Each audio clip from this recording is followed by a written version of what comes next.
some Wawa pumpkin spice coffee. You've heard me talk about it. You've heard me rant and rave about it.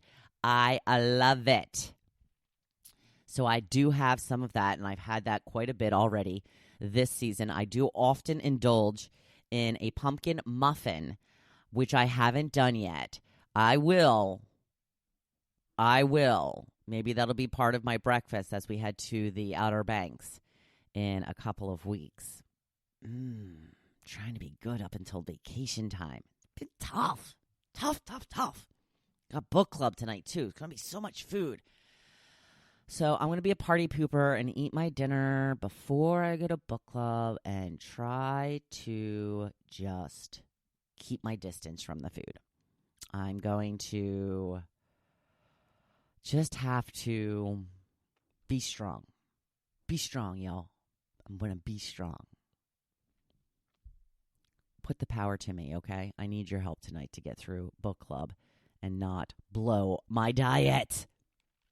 So, I will tell you that I am not a pumpkin pie fan.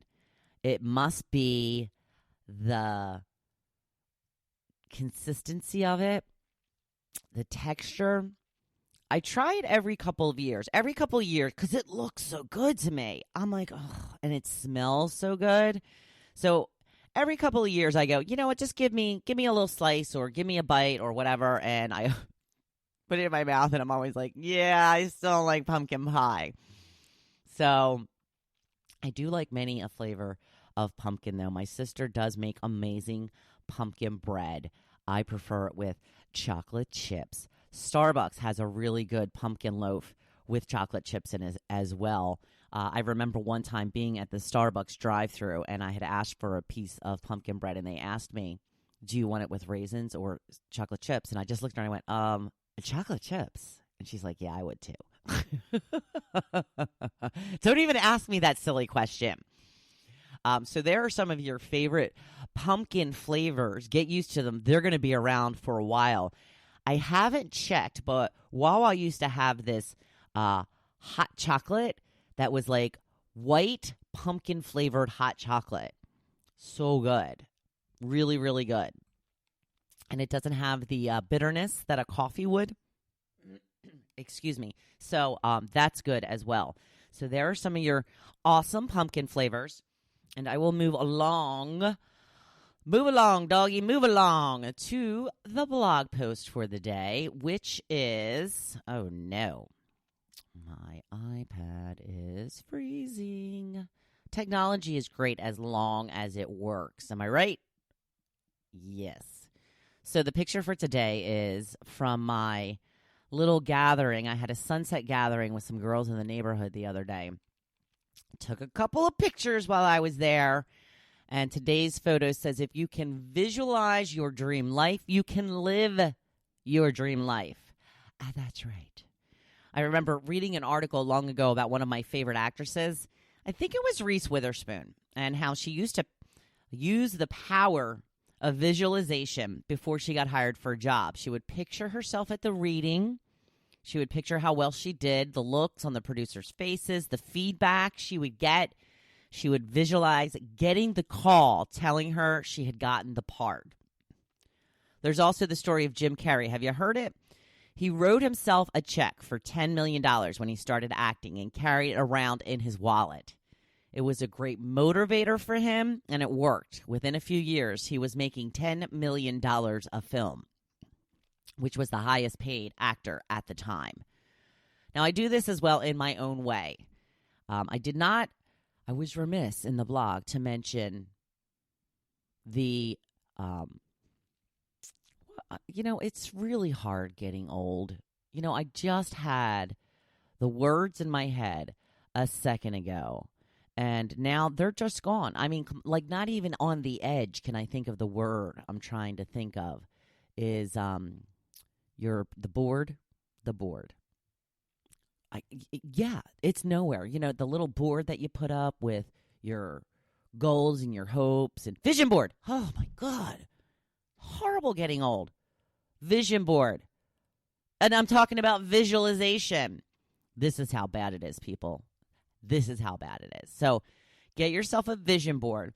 put things all over this huge poster board or like a cork bulletin board that you have on the wall. Put up the things that you want to bring into your life. It's something that's fun to do and fun to look at, and it'll help you get you where you want to go. Now, also, one thing that I do is on the last page of my gratitude journal. Excuse me. I'm having a day, am I? Yes. I put on the last page of my gratitude journal so it is easily accessible and I can find it in a moment's notice. How I've written down how I see my life going in the near future. I describe how my business will grow and I will gain followers. I discuss how happy it will make me to be able to spread my message of inspiration and positivity to more and more people. I detail how we will live once more money starts coming in. I read it every single day. I read it right before I write down what I'm grateful for. I should read it more than once a day. It is a good reminder of what my goals are, where I'm headed, and how long I hope it will take to get there. Now, I put down timelines loosely. Now, it would be great if I meet my deadline, but not everything unfolds as quickly as you want it. So don't give up. My favorite phrase, okay, just one of them, I have a lot of them, is I didn't come this far to only come this far. I will always spread my message and hopefully help people live better lives. The other thing I do that helps me visualize my awesome future is I write down 10 dreams every day in a notebook as if they've already occurred. A tip from my gal, Rachel Hollis. She says to do no more than 10 because that is enough to focus on at a time. You can adjust and change these as you see fit, but the most important part is to write them down as if they are already happening or happened. For example, I write down every day that I wrote a book. Nope, not yet, but I will someday. And every time I write this down, it reminds me that this is a goal on my high priority list. And by writing it as if it's already happened, it signals your brain to take the action to actually live like someone who has already achieved this. She explains it much better than I do. Hopefully, I got the process across to you somewhat. Just write down 10 dreams every day as if they've already happened, okay? Don't sass me. Just do it. Just do it. The important part during all these exercises to include how excited and happy achieving these things will make you feel so you can bring the proper energy to it. The other important thing to do is to believe it. Yes, you have to believe it's possible. You have to believe it will happen. And if you don't, it won't work. It's that simple. So start writing down those dreams as if they've already happened. And every single day, you will convince yourself a little bit more that not only is it possible, but probable. Because you will do whatever it takes to make it happen. It's like your own little firing up session every day. I know all of this sounds like work. Figuring out your 10 dreams initially may take a little time, but isn't that time well worth being spent? The same as writing down how you want your future to look and unfold. This should be something you enjoy doing. You want to get excited and pumped about how awesome your future is going to be. Once you get all the initial stuff down on paper, it literally takes me less than 10 minutes a day to write down my 10 dreams and fill out my gratitude journal and read my synopsis of my future self. I know you can do it. It's 10 minutes a day to live a better life. Not even a better life. It's the life of your dreams. Sounds worth it to me. So, like I said, it's hump day, people. Hump day. Write down the roadmap to your future today and start figuring out your top 10 dreams. And now, go make it your best day yet. Thank you for listening to The Hopefulist, hosted by Wendy McClure. For more inspiration, please visit Hopefulist.com. Thanks, and we'll see you tomorrow on The Hopefulist.